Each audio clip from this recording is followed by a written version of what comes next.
આપણે ખેતરમાં અત્યારે જુઓ અળસિયા તમને જોવા મળશે. હવે તમે ગમે જ્યાં જમીનમાં ઓલું કરશો ને એટલે અળસિયા તમને દેખાશે. લાઈવ છે આ બધા, એકદમ ઉપર જ છે એકદમ. અને ઝીણા ઝીણા હોલે થઈ ગયા છે, આખું ખેતર છાણીને આવ્યું. જો આ કેટલા બધા પુષ્કળ પ્રમાણમાં છે.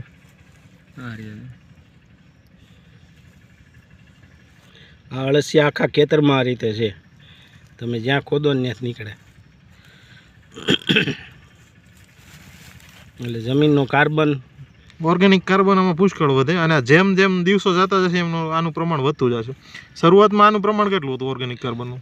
બહુ ઓછું હતું. છેલ્લું પહેલા વર્ષે 0.60 હતું પહેલા વર્ષે. પછી બીજા વર્ષે 1.10 થયું હતું. પછી આ છેલ્લા 2 વર્ષમાં એટલું સ્પીડી વધ્યું છે.